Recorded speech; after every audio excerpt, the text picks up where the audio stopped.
अगर मैं आपसे पूछूं संसार का सबसे बड़ा दान कौन सा है, तो क्या आप कहेंगे अन्नदान, धनदान, गौदान या विद्यादान? लेकिन सोचिए, अगर भगवान विष्णु स्वयं प्रकट होकर यह बताएं कि ऐसा कौन सा दान है जो पुनर्जन्मों को मिटा देता है, जो आत्मा को मोक्ष के मार्ग पर ले जाता है, जो इंसान को इंसान से ऊपर एक देवता के स्तर पर पहुंचा देता है, तो आज हम उसी रहस्य से पर्दा उठाएंगे जिसे जानने के लिए कभी देवता, ब्रह्मा और सभी ऋषिमुनि तक वैकुंठ पहुंच गए थे। यह केवल कथा नहीं, यह जीवन को बदल देने वाली ब्रह्मवाणी है, भगवान विष्णु के श्रीमुख से निकली हुई। तो इस वीडियो को अंत तक देखना, क्योंकि आप जो जानने वाले हैं वह आपके हृदय को स्पर्श करेगा, आपकी आत्मा को झकझोर देगा और आपके जीवन को एक नया मार्ग दिखाएगा। बहुत समय पहले की बात है, जब त्रिलोक में धर्म की गूंज थी, देवता स्वर्ग में और मनुष्य पृथ्वी पर अपनी अपनी मर्यादाओं में जीवन जी रहे थे। तब भी एक प्रश्न ऐसा था जो देवताओं से लेकर महर्षियों तक को व्याकुल कर देता था, संसार में सबसे बड़ा दान क्या है? अन्नदान, विद्यादान, रत्नदान, भूमिदान, गौदान, इन सब की अपनी अपनी महिमा है, लेकिन इन सब में कौन सा दान ऐसा है जो भगवान को भी प्रसन्न करता है, जो पुनर्जन्मों के बंधन को काट देता है, जो जीव को साक्षात मोक्ष के मार्ग पर अग्रसर करता है? यह प्रश्न तब विशेष रूप से उठ खड़ा हुआ जब एक बार स्वर्ग में एक विशाल यज्ञ का आयोजन किया गया था। इस यज्ञ में समस्त देवता, ऋषिमुनि, सिद्ध और गंधर्व आमंत्रित थे। यज्ञ का आयोजन स्वयं इंद्रदेव ने किया था और उनका उद्देश्य था संपूर्ण सृष्टि के कल्याण के लिए सबसे बड़ा दान करना। लेकिन समस्या यह थी कि वे यह नहीं समझ पा रहे थे कि सबसे बड़ा दान कौन सा है। सभी ऋषियों ने अपने अपने मत दिए। महर्षि अत्रि बोले, अन्नदान सबसे बड़ा है, क्योंकि बिना अन्न के प्राण नहीं टिकते। महर्षि वशिष्ठ बोले, विद्यादान सबसे बड़ा है, क्योंकि ज्ञान ही जीव को अंधकार से उजाले की ओर ले जाता है। महर्षि कण्व बोले, भूमिदान सबसे बड़ा है, क्योंकि भूमि ही सबका आधार है। परंतु सभी मतों में मतभेद था और कोई एक उत्तर सामने नहीं आ रहा था। तब सभी देवता और ऋषि ब्रह्मलोक की ओर चल पड़े ब्रह्मा जी से पूछने के लिए। ब्रह्मा जी ने ध्यान में लीन होकर उत्तर दिया, इस प्रश्न का उत्तर मैं नहीं दूंगा। यह उत्तर वह देगा जो पालन करता है, जो सृष्टि का संतुलन बनाए रखता है, भगवान श्री विष्णु। और फिर सब विष्णुलोक की ओर चल पड़े। वैकुंठ के द्वार पर नारद मुनि ने स्वागत किया और भगवान विष्णु को सब समाचार सुनाया। भगवान विष्णु समुद्र शैया से उठे, मंद मुस्कान के साथ सभी ऋषियों और देवताओं का स्वागत किया और बोले, आओ हे देवों और मुनियों, यह प्रश्न जितना सरल है उतना ही गूढ़ भी है। संसार का सबसे बड़ा दान क्या है, इसका उत्तर मैं एक कथा के माध्यम से दूंगा, जिसे सुनकर तुम स्वयं उत्तर समझ जाओगे। और फिर भगवान विष्णु ने एक कथा सुनाई। बहुत समय पहले पृथ्वी पर एक राजा राज्य करता था। उसका नाम था महाराज सुदर्शन। वह धर्मपरायण, दानी और वीर राजा था। उसने अपने जीवन में हजारों गौदान किए, अनेक यज्ञ किए, भूखों को अन्न खिलाया, मंदिरों का निर्माण करवाया और हर संभव रूप से प्रजा की सेवा की।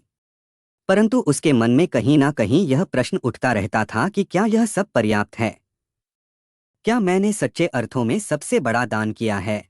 एक दिन उसे स्वप्न में एक वृद्ध तपस्वी दिखाई दिए, जिन्होंने कहा, राजन, तुम्हारे सभी दान पुण्य हैं, लेकिन संसार का सबसे बड़ा दान तो अभी तुमने किया ही नहीं। सुदर्शन राजा ने आंख खुलते ही प्रण लिया कि वह उस तपस्वी को ढूंढेगा और इस रहस्य को जानेगा।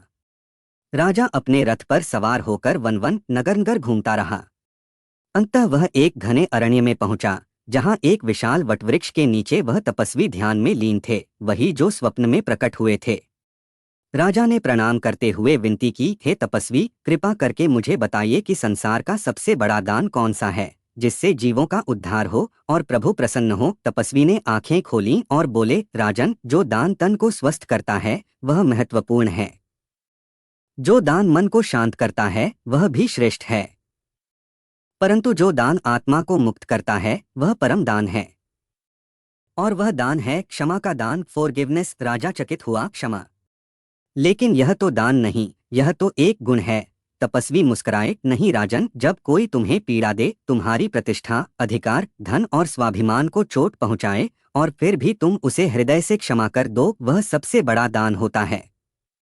क्योंकि उस समय तुम केवल दूसरों को नहीं, अपने क्रोध, अहंकार और प्रतिशोध की अग्नि को भी मुक्त करते हो।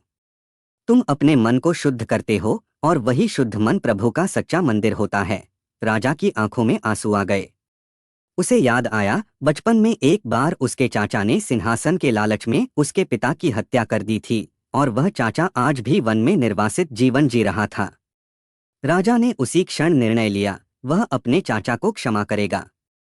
वह सीधे उस वन की ओर गया जहां उसका चाचा रहता था। वृद्ध चाचा भयभीत था, पर राजा ने उसे गले लगा लिया और कहा, मैंने तुम्हें क्षमा किया। मेरे जीवन का सबसे बड़ा यज्ञ आज पूर्ण हुआ। उस क्षण आकाश से पुष्पवर्षा होने लगी। स्वयं भगवान विष्णु ने प्रकट होकर कहा, राजा सुदर्शन, तुमने जो किया वही सच्चा परम दान है। क्षमा, क्योंकि क्षमा में ही मोक्ष छिपा है, क्षमा में ही भगवान है।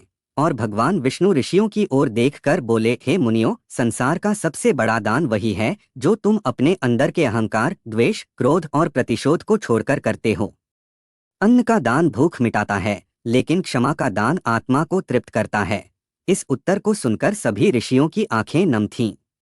नारद मुनि बोले, नारायण नारायण, आज हमें समझ में आया कि सच्ची भक्ति का मार्ग किस दिशा में जाता है। इसलिए हे मनुष्यों, अगर जीवन में भगवान को पाना है तो दूसरों को देना सीखो, पर सबसे बड़ा दान वह है जो भीतर की गांठें खोल दे, क्षमा का दान। तो मित्रों, आपने सुना वो दिव्य रहस्य जो स्वयं भगवान विष्णु ने बताया कि संसार का सबसे बड़ा दान कोई वस्तु नहीं बल्कि क्षमा है, जो आत्मा को मोक्ष के द्वार तक ले जाती है। अगर इस कथा ने आपके हृदय को छुआ हो, आपको सोचने पर मजबूर कर दिया हो, तो इस दिव्य ज्ञान को यहीं मत रोकिए, इसे आगे फैलाइए। लाइक जरूर करें ताकि हमें पता चले कि ये प्रयास आपके दिल तक पहुंचा। शेयर कीजिए अपने मित्रों और परिवार के साथ, क्योंकि शायद किसी को आज यही सच्चाई सुनने की जरूरत हो।